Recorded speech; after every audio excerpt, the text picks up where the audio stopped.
Hi, I'm Alexis Helt, and welcome to the 2019 debate on community access to mental health. According to the World Health Organization, 1 in 4 people worldwide are affected or will be affected by a mental disorder in their lifetime. This is an important topic because it impacts the field of occupational therapy. Occupational therapists' scope of practice includes creating a more meaningful life for individuals suffering from a mental illness. Engaging in meaningful occupations requires an understanding of a client's psychological factors in order to assist in mental health recovery and management. Today we will be debating about the different legislations regarding community access to mental health. On my right, representing Australia, are Marissa Bork. Hi. And Julia Newhouse. Hello.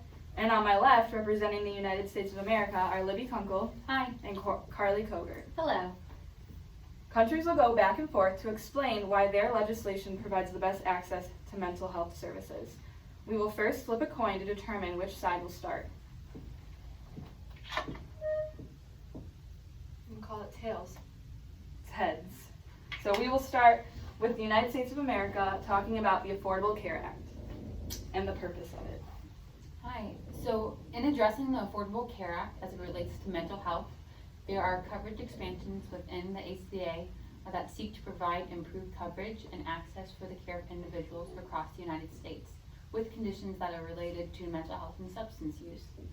Specific implications the ACA has on community mental health services include expanding coverage for insurances, creating benefits, altering financial models, as well as restructuring the service delivery organization to improve mental health services.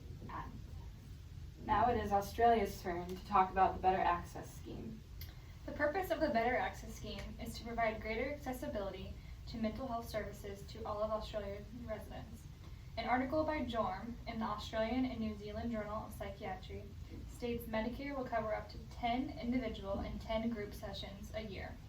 Under this scheme, there are certain health professionals who can provide treatment, which are clinical and registered psychologists, social workers, and occupational therapists. Now we will go on to discuss the benefits of the ACA and the BAS. Okay, so the benefits of the Affordable Care Act as it relates to mental health includes that it eliminates the ability for insurance companies to discriminate against individuals with a diagnosed mental illness, which means that all insurance companies must cover these individuals. They cannot deny coverage or increase premiums for individuals diagnosed with a mental illness. It also extends the requirements for covering mental health and addiction treatment with equivalent benefits to other forms of medical treatment. It requires preventative care to include screening for mental and behavioral health as opposed to screening for common medical conditions. It also includes increased coverage for young adults, which is important for the field of mental health because young adulthood is often a period of time where many mental illnesses often emerge. And there's also the expansion of Medicaid, which impacts the field of mental health because there is a link between individuals with low income and incidence of mental illness and substance use.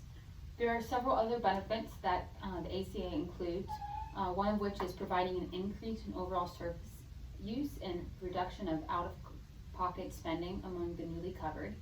According to an article called Insurance Coverage and Treatment Use under the Affordable Care Act among adults with mental and substance use disorders, the authors determined that the ACA has potential to expand even further and to increase insurance coverage for people with mental and substance use disorders. Very interesting points, USA. Australia, you are up with your counter argument. The benefits of our Better Access Scheme are that services are provided and covered for telehealth, which gives patients who live in rural areas more opportunities for treatment. Also, it increases patients' ability to receive the treatment, and it causes lower rates of psychological distress. Researcher in mental health named Jorm identified benefits of the Better Access Scheme that included an increased research for evidence-based treatments. This directed more money towards finding evidence-based treatments in mental health facilities. Additionally, primary care under the Better Access Scheme could refer mental health services, which increased a lot of access Additionally, it brought awareness to the community and impacted a lot of the people in Australia. Great job. Now we move on to the challenges. So while we feel the Affordable Care Act is a really valuable piece of legislation, there are certainly challenges to the Affordable Care Act as they relate to mental health. And some of these include that insurance companies are still twice as likely to deny mental health treatment as compared to other forms of medical care. There is limited coverage under the Affordable Care Act for antipsychotics and other name brand mental health medications as compared to medications related to standard medical treatment. There's a shortage of mental health providers in many areas, especially rural areas, which can prevent individuals from being able to seek mental health treatment. And there are significant barriers to inpatient treatment, which can impact special populations such as individuals with anorexia.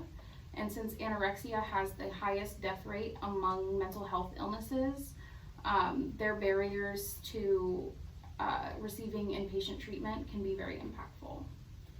So as Carly said, while there is a lot of benefits to the ACA, there is still a lot of areas for improvement. So there is no change noticed for substance abuse or in the treatment of mental or substance disorders. And while there's an increase in coverage for these disorders, there's still a really low treatment rate.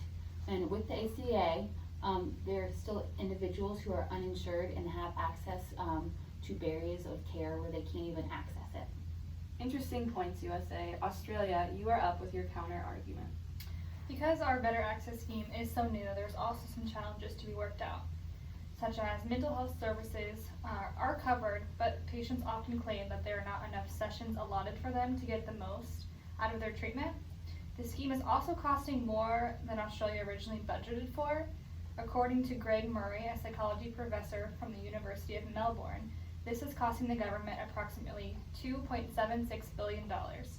There are also hidden out-of-pocket costs, which is seen as deceiving by the patients, and this leads to patients not being able to get access as they previously thought. Additionally, challenges identified by the researcher Jorm included that individuals labeled with very high psychological distress were receiving 12 paid covered visits to a mental health facility, while individuals with very, very high psychological distress were only receiving 4 paid services. This highlights the disproportion in the distribution of services in Australia.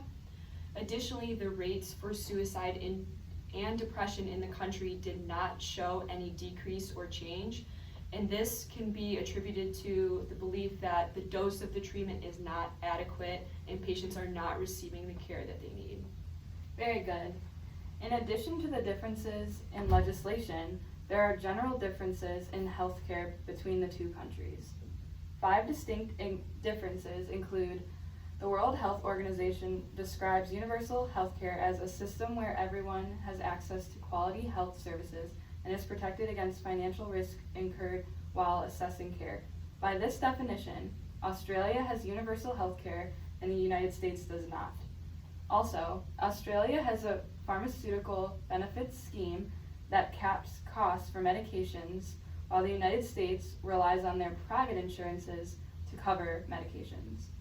When medications are not covered in the U.S., patients face the often significant financial burden of paying for life-saving medications completely out of pocket. Also, all residents are eligible to high-quality free hospital care in Australia, while hospital coverage in the United States depends on insurance. The United States of America has world-class healthcare research, and they run the most clinical trials of any OECD country. And finally, more newly developed treatments are accessible in the United States at faster rates because the FDA takes longer to approve in Australia. So clearly, these both have a major impact on adults and their access to mental health. And in conclusion, we can see that both legislations have benefits and challenges, but there is also room for improvement for both countries. Thank you for listening to our debate about community access to mental health services. Thank you. Thanks.